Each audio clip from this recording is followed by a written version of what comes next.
โอ้โห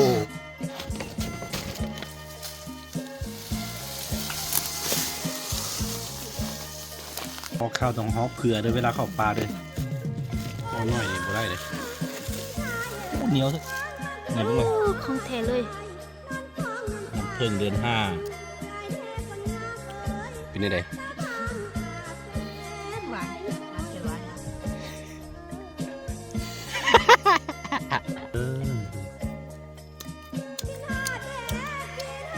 แซ่แล้วก็บรรยากาศโอ้โคตรดีเห็นบ่ทำนี่สบายดีทุกคนยินดีต้อนรับเข้าสู่ซองอาคาน้อยอยู่ใส่ซอกคูตอนนี้ สวนเฮา เฮาอยู่สวนเฮาอยู่บ้านสวนเนาะมาทางสวนเด้อเห็นบ่นี่ คงเคสนี่เคสที่ปีกายเฮาบ่ได้ปลูกอย่างซะเนาะเพราะว่าอาม่าปลูกมะเพชรมะเขือมอย่างไสก็เลยว่าบ่ได้ปลูกนะแต่ปีนี้เฮาสิปลูกทางออกแล้วก็สิปลูกอย่างพาราสิปลูกต้นลิ้นจีลำไยเป็นอย่างไสนี่ให้มันหมดเลยบ่ให้พื้นที่ว่างเลยนะใส่หมดเลยเนาะ จังได้เฮาก็ได้ทางอยู่แล้วนะ จังแต่เฮาก็ได้ทางอยู่แล้วมันก็เสียเวลานะ ใส่เลย เพื่อว่าปลูกใส่เลยเพื่อว่าอีกอนาคตเนาะเฮ็ดเพื่อไว้เพื่ออนาคตซื้อๆเมื่อแต่ว่าตอนนี้ช่วงที่เฮาพักผ่อนอยู่เฮาก็สิหาอาหารกินง่ายๆเด้อเบิ่งเด้อนี่เห็นบ่มื้อนี้เสาคู่สิเอาแม่น้องบล็อกเลยดูเห็นบ่ของแท้เด้อของแท้เด้ออู้นี่จนมันอันนั้นเห็นไหมนี่จนมันพ่นออกมาหนาดเลย มันน้ำผึ้งนี่ เออเด่นบ่ทุกคนโอ้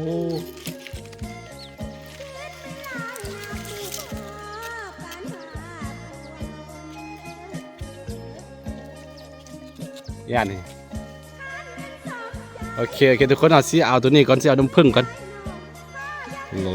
บรรยากาศโคตรได้เลยมื้อคืนนี่ฝนหน่อยนึงแซะแล้วก็บรรยากาศโอ้โคตรดีเห็นบ่ยามนี้เฮ็ดเวียกบ่ฮ้อนบรรยากาศโคตรดีลมควันก่อน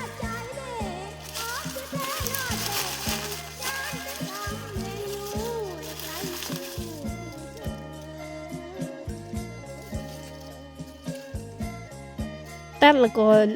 ดึงนี้เลยบ่ได้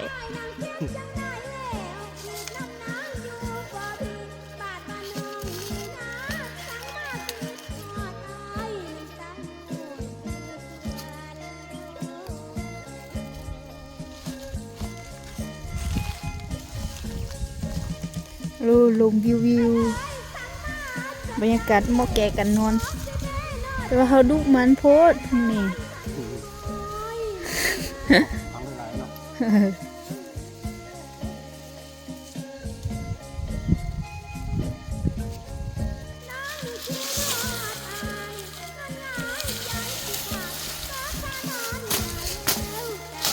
ยำนี้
เดี๋ยวน้ำผึ้งโคตรหลาย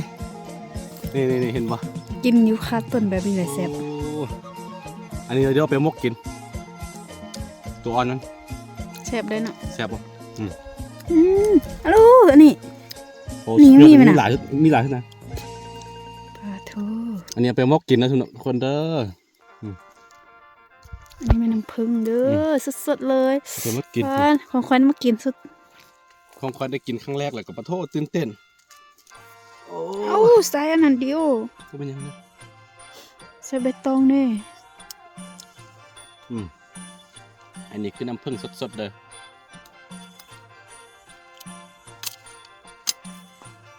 เห็นไหมโอ้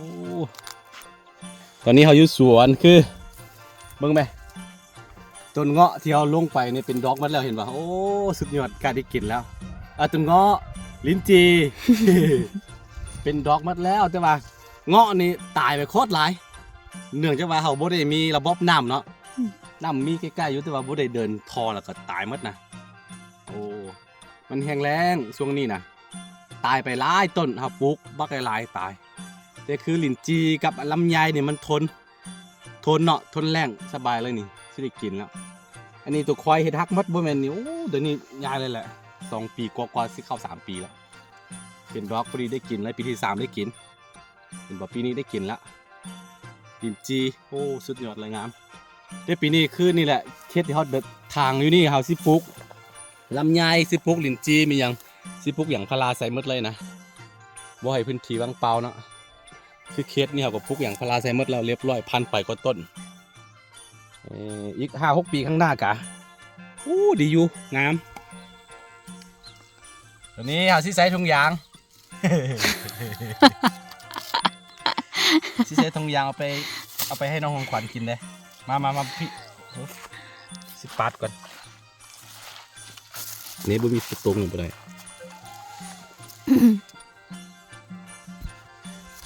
ปาดกันเลยเป็นตะแซ่บ โอ้โห ฮัลโหลน้ำผึ้งของแท้ เอาโยตกเรียบร้อยนี่ไปให้ของขวัญกันรู้เหนียวสุดไหนบ้างไหม ของแท้เลย น้ำผึ้งเดือน5โอ้ ลูก เหนียวสุด เวลากินน้ำผึ้งต้องเกี่ยมน้ำไว้เด้อบ่แม่นนี่บ่ไหว เปลี่ยนฝืนคอเหรอ มันเนาะหิวน้ำเหรอเอ้ย เบิดจับ ไอ้โย ลูก น้ำลายย่อยเลย อืม กินหมดเลยบ่นี่ บ่หมดดอก นี่นะมันหมดเลยปาดอีกเลยนะ บ่ปัดก็ได้อีกก่อยคิดว่ากินเอาไม่เกี่ยวได้แล้วซ้ำนี้ก็ได้แล้วอันนี้เอาไว้กินอยู่สวน ฮัลโหล แล้วก็เดี๋ยวสิมกอันนี้กินยังมีหลายอยู่เนาะ เดี๋ยวสิพากินก่อนมีหลายสุดตรงนี้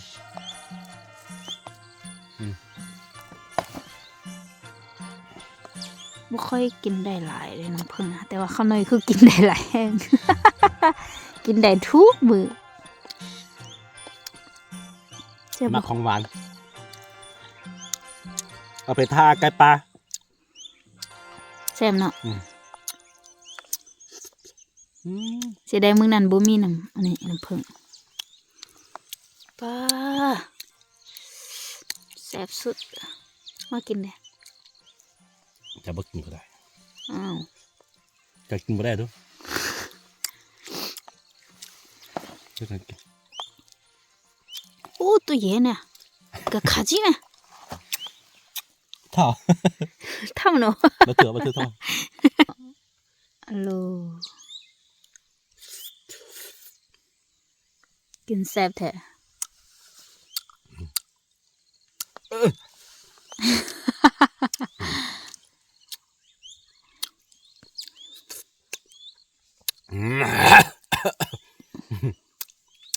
เดี๋ยวอยากกินปลาควงแฮบ่เป็น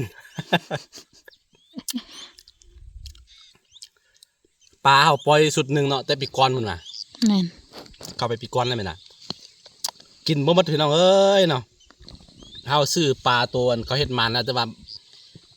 เฮาซื้อมาตั้งว่า5-6,000ตัวในนั้นมันต้องมีอันตัวบ่ทันได้เฮ็ดมันนะมันก็มีเนาะก็เลยว่าเกิดลูกบักหลายๆนะตอนเอาขึ้นเฮือนใหม่เฮาก็กินตัวนี้เนาะ แม่น ตอนนี้อยากกินปลาแต่ว่าควางแหบ่เป็นเดี๋ยวไปเสิร์ช YouTube ก่อน กินไรเลยหิวอยู่นี่ เอากินนะ อันนี้อันนี้ก็เป็นลายสุด โอ้ ไม่ครับพี่หมา สักครู่ ลูกเขาแล้ว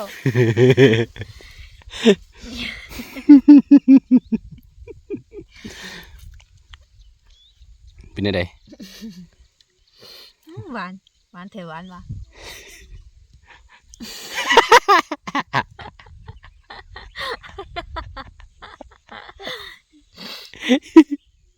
ท้องห้องนี่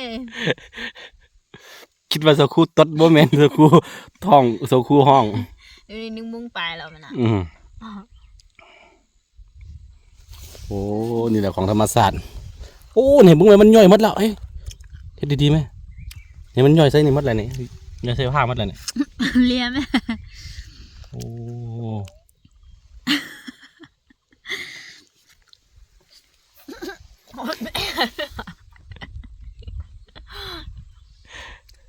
เป็นยังไง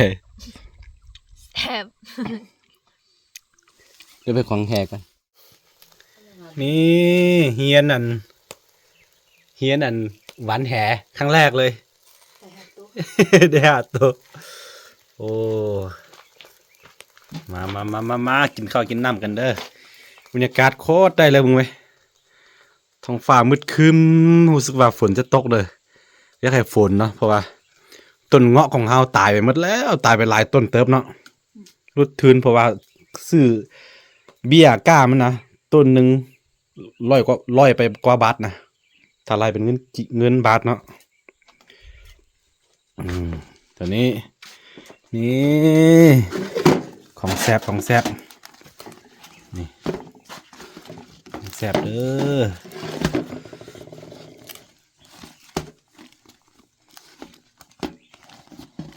อันนี้เป็นยังครับครู นี่ก็ อันนี้คือมกพึ่งตัวอ่อน ใหม่โมเมน เป็น ติ ยังนี่โอ้ไม่แท้ๆอันนี้คือมกพึ่งเด้อทุกคนเด้อนี่เห็นปะ ขึ้นไหม เมื่อตานี่แล้วก็ปลาโอ้ปลาปล่อยทีนึงเราก็กินตลอดเลยเมื่อไรให้อาหารเด้ปีนึงละ มันกินหญ้ากินเป็นยังเพราะว่าตัวนี้มันคล้ายๆคือน้ำแม่เลยนะน้องตัวนี้เนาะอยู่ใต้มันมีหินหลายอันนี้ลูกมันหาวันแฮบุเป็นแล้วก็โตยังก็เอาหมดลูกมันน่าจะ3-4 เดือน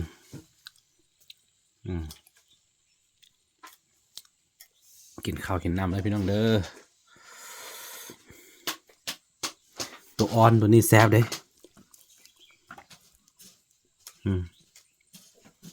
ตัวอ่อนของตัวมิ่ม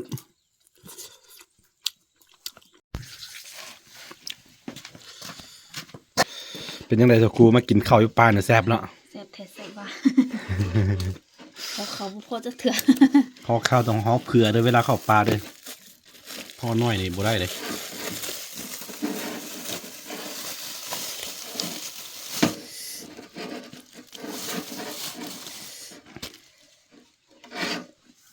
โอ้สุดยอดเลยถ้าบ่ได้เกลืออาหารแล้วมันจะแซ่บมันบ่คืออันตำเขาขายตลาดเนาะมันแซ่บกว่าป่านี่เพราะว่าป่าธรรมชาตินะเลี้ยงแบบธรรมชาติเลยบ่ได้เกลืออาหารเอาหญ้าเอามีให้มันกินเธอบ้าอู Poi do nhỏ tao mà. พี่จะมามา มีสักครู่แล้วมีพี่สาวมาหาของพักไปตลาดอื่นนี่มาหาของปลามีพี่นี่เงินหมดแล้วก็มาหาปลาเขามาปลามาหาของปลาเราไปตลาดเนาะ บ่ได้ปลูกไว้แต่ว่าหาจากธรรมชาติไปขายรายได้ของเขาได้ มือหนึงก็ได้300-400 บาท แม่นเป็นล้านก็มีได้คันแบบว่าหาของได้ มันถ้าละมือยังน้อยๆก็บ่ต่ำก็300-400นะ เยอะได้ทองมัน มันจะยิ่งชื่อเดิน หาของปลาไปขาย อ้กินบ่หมดมื้อนี้ อืม ของเยอะแยะอันนี้เฮามาแต่เฮือน นี่ ตัวซีบ่แต่งกินอะไรมื้อนี้นะ ตำมักแตงอันนี้ลาบหมูกินข้าวกินน้ำเด้อพี่น้องเด้อ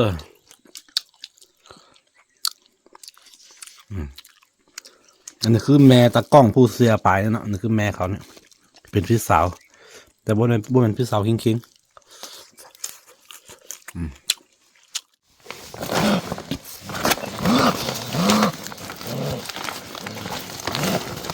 นี่มึงแม่เขาแลนไปคุดอุ่นนิดนึงก่อนนี่ได้มาแล้ว ไปขายเอาเงินก็ได้เงิน2-3 แสนแล้วนี่ได้เงินจากโอ้ หมูมากินตั้งถึงมื้อน่ะ โอ้อุ่นแก้มแดงโอ้โหโอ้โอ้หากินง่ายขนาด เมื่อก่อนปีกายนี่เนาะกำลังกินข้าวอยู่มันก็แลนเข้ามานี่ตัวหนึงโอ้นี่คืออุ่นแก้มแดงเลยทุกคนเลยตัวนี้บ่ต่ำกว่า7-800 บาทนะประมาณ4-5 แสนนี่นี่บรรยากาศยังแรงๆเด้อเขากำลังสิกลับบ้านสักครู่เป็นได้เมื่อยปะ เมื่อยผมม่วนเราโดนมา โอเคนี่คือวิธีการหาอยู่หากินของชาวบ้านก็เด้อแต่ละมื้อก็เข้าป่ามื้อใดบ่มีเงินไปนี่ไปนั่นก็เขาก็สิเข้ามา 아니 너도 또 자체만 야 내가 말리는 동안에 그때 좀 เห็นนกตัวหนึงบินอยู่ 그때 돌리나 갖다 버리지 않아 นกงิ้วหล่นหมดแล้ว 하나 아니 맨날 그저야 โอเคเดี๋ยวคนอันนี้จะเป็นคลิปบ้านๆเนาะพวกซื้อว่าฝนสิตกในห้องบ่มืดครึ้มเลย ถ้าใครมักคลิปแบบนี้ก็อย่าลืมกดไลค์กดติดตามซองอาคาน้อยไว้เนาะเวลาค่อยลงคลิปเราจะได้เห็น ไว้เจอกันใหม่ในคลิปหน้าทุกคนสบายดีสักครู่บ๊ายบายดู